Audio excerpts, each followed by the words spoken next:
지난 5월 27일 국립한국해양대학교에서 LIG DNA가 무인수상정, 즉 USB 지능형 지휘통제 시연회를 개최했습니다. AI 기반 지휘통제 체계를 통해 다수의 무인 체계를 하나의 플랫폼에서 통합 운영하는 미래 해전 개념을 국내 최초로 선보인 자리였습니다. 시연은 크게 대함전과 대잠전 두 가지 임무로 구성됐습니다. 시연회는 LIG DNA가 자체 개발한 USB인 해검 3, 5, S가 투입됐으며 가상 환경에서는 전투형 USB도 함께 운용됐습니다. 특히 해검 S의 해상 기동은 이번 시연에서 최초 공개되는데요. 해검 S는 3D 프린팅 방식으로 제작된 다목적 USB로 선체 외형 제작에 단 3일밖에 걸리지 않습니다. LIG DNA는 이를 통해 미래 전장에 필요한 무인 플랫폼을 신속하게 생산 투입할 수 있는 가능성을 제시했습니다. 그런데 이번 시연의 핵심은 무인 수상정 자체보다 AI 기반 지휘 통제 체계에 있다는 점인데요. 현장에서 진행된 대함전 임무 시연에서는 NLL을 향해 적 수상함이 접근하는 상황을 가정했습니다. 시연에는 미국 팔란티어 테크놀로지스의 메이븐 스마트 시스템과 유사한 구조의 데이터 통합 플랫폼이 적용됐습니다. AI가 전장 상황을 분석해 적 함정을 식별하고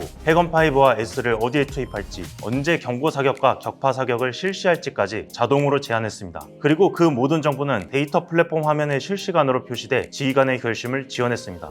대잠전 시연도 흥미로웠는데요. 이번에는 미확인 수중 객체가 탐지된 상황을 가정했습니다. AI는 잠수함의 마지막 탐지 위치와 항만 감시 체계 정보, 해류와 해양 환경 데이터 등을 종합 분석해 잠수함이 어디로 이동했을지 예측하고 최적의 탐색 구역과 자산 배치 계획을 자동으로 생성했습니다. 특히 소노브의 투하 지점과 편대별 기동 경로, 선배열 예인 소나 전개 구역까지 자동으로 계산하며 대잠 작전 계획을 수립했습니다. 이후 해검3와 해검 S, 전투용 USB가 협동 탐색을 수행했고 최종적으로 적 잠수함을 재탐지한 뒤 유인 구축함이 청상어 경어뢰를 발사해 표적을 경멸하는 시나리오가 성공적으로 진행됐습니다. 다만 저는 이 시연회를 보면서 몇 가지 궁금증이 생겼습니다. LIG DNA는 어떻게 4개월 만에 이런 체계를 구현할 수 있었을까요? 또 지능형 지휘 통제 기술은 어떤 과정을 거쳐 개발되어 왔을까요? 이번 시연을 총괄한 이승영 CTO와의 인터뷰를 통해 궁금증에 대한 답을 직접 들어봤습니다.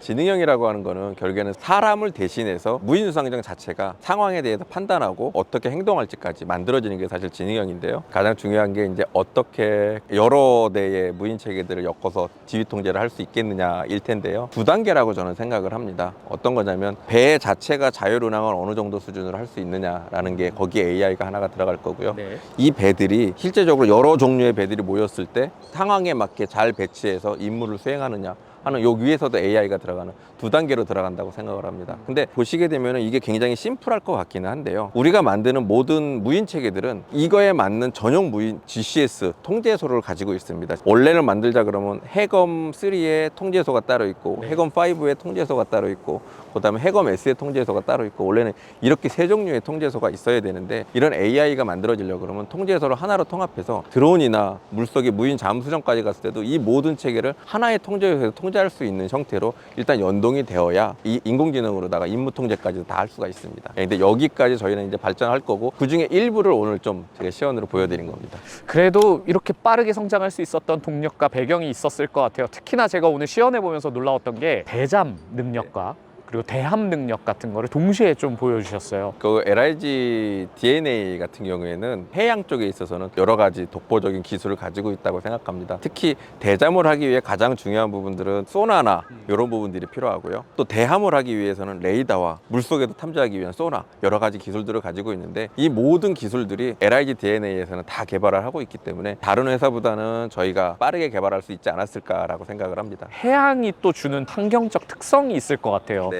그 제일 어려웠던 게 좀 어떤 부분이었을까요? 제일 어려운 거는 사실은 바다라는 게 정말 예상하기가 너무 어렵습니다. 백파라는 게 이제 보이잖아요. 예. 그러니까 물이 이렇게 하얗게 파도가 치는 게 보이는데 그 정도면은 해상 상태가 사실은 시 스테이트 레벨 3 정도 되는 상황입니다. 굉장히 어려운 상황인데 작은 배들이 이런 큰 파도들을 헤치고 가는 부분에 있어서 플랫폼적으로 어려운 부분들이 있었습니다. 그래도 또 해검 시리즈가 유명한 이유가 있잖아요. 4까지 견딜 수 있는 걸로 저는 알고 있는데. 맞습니다. 구미에 보시면은 이 해검 시리즈를 테스트를 할 수 있는 수조 공간이 있습니다. 전용 공간이 있고요. 일단은 바다에 나오기 전에 거기서 모든 시험을 마치고 운영을 하게 됩니다. 이런 부분들이 해검 시리즈를 만드는데 큰 원동력이지 않을까. 앞으로 나아가야 될 또 미래 과제도 필요할 것 같거든요. 좀 네. 어떤 부분이 좀 필요할까요? 사실은 오늘 보여드린 거는 이게 이제 다 만들었으니까 이제 이걸로 이제 하면 됩니다가 아닙니다. 지금 우리가 하려고 했던 기술은 말씀드린 대로 속도와 통합이 우선이고 이 속도와 통합을 하기 위한 기술들은 우리가 이렇게 개발이 되어 있고 그 기술을 통해 가지고 이렇게 시험까지 보여줄 수 있습니다.